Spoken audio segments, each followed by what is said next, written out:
Most people, when reading the Arabic of the Quran, are confused regarding Muhammad's alleged first encounter with the angel Gabriel.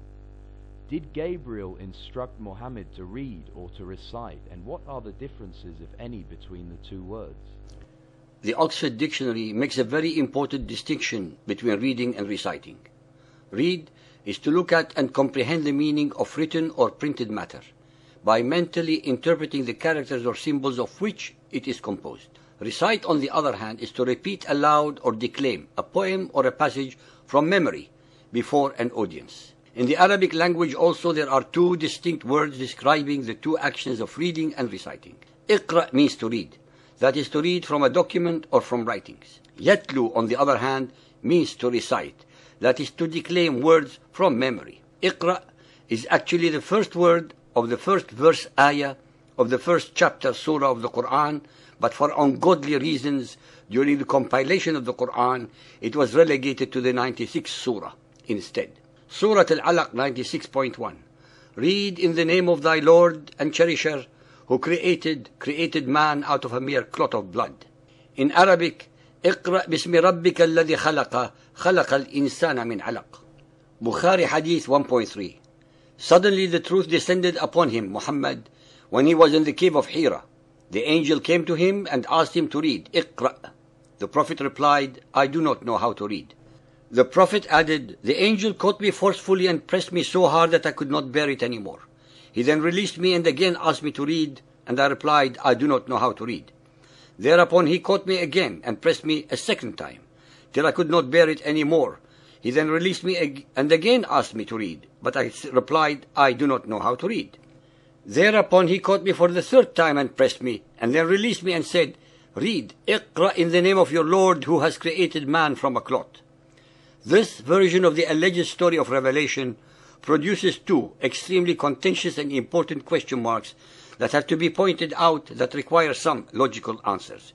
A. It is inconceivable to accept, based on theological grounds alone, that the angel Gabriel, the supreme messenger of Allah, did not already know that Muhammad could not read. B. It goes even beyond credibility or logic that the angel Gabriel could have revealed to Muhammad a completely different version of the creation of man to that found in its original in the Bible. It is a measure of the complete lack of veracity and accuracy of the Quran that its first verse ever displays a remarkable ignorance of the biblical story of the creation of mankind. After all, he was created from dust and not a clot. The same Torah that the Quran itself repeatedly asserts to have been the word of Allah is perverted and given a completely different version. Why would Allah give two completely and utterly incompatible versions of His own creation story to two different messengers of His, Moses and presumably Muhammad? It is utter blasphemy to imply that Allah, if Allah is the same as the God of Israel and Jesus, could be so inconsistent about the method of His own creation. According to the Ahadith, stories about the sayings and way of life of Muhammad, he was unable to read and write. This is totally contradicted by the report mentioned in Ibn Ishaq's Surat Rasulullah, the first biographer of his life, about 120 years after his death.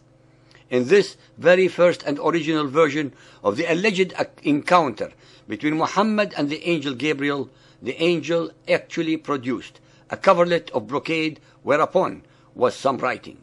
Hence, verse 96.1 can only make sense if Muhammad could read what was written on the coverlet. This would obviously change the whole state of affairs, as deliberately altered and falsified by the later Muhammadans dramatically and fundamentally.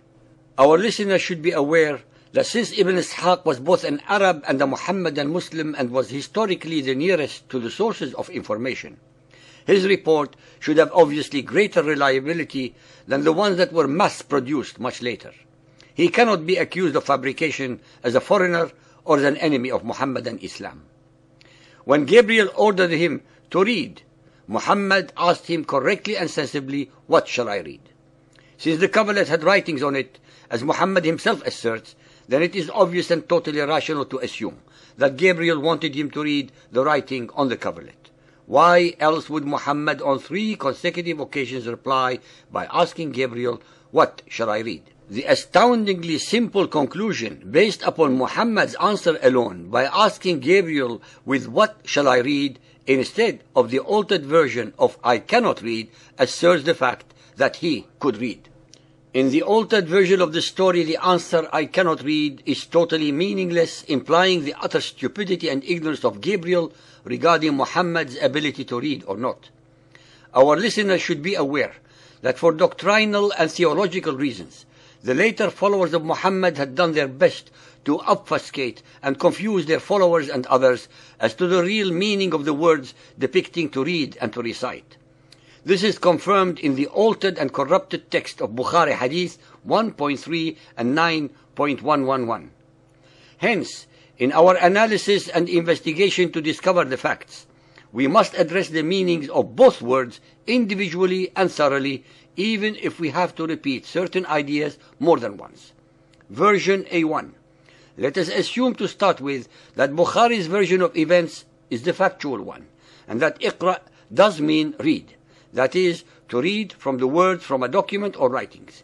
Hence the logical question to be asked yet again is, how is it possible or logical that the angel of Allah did not know that Muhammad was unable to read, that he was illiterate?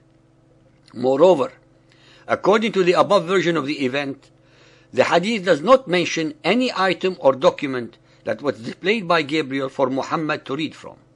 Version A2.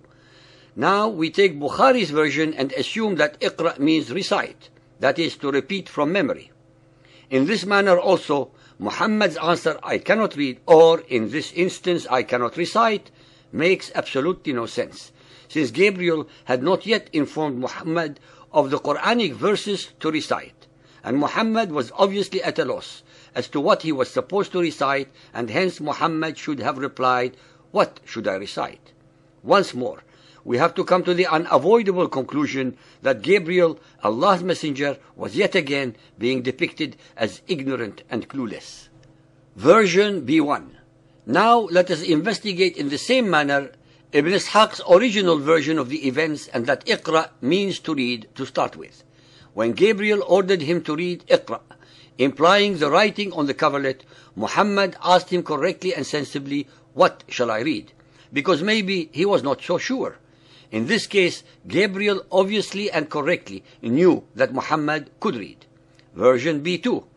But if Iqra in this instance meant recite, Gabriel's command and Muhammad's answer, what shall I recite, become once again meaningless and irreconcilable, since Gabriel had, we reiterate again, not told Muhammad the Quranic verses that he wanted him to recite, rendering Gabriel once again as ignorant and clueless.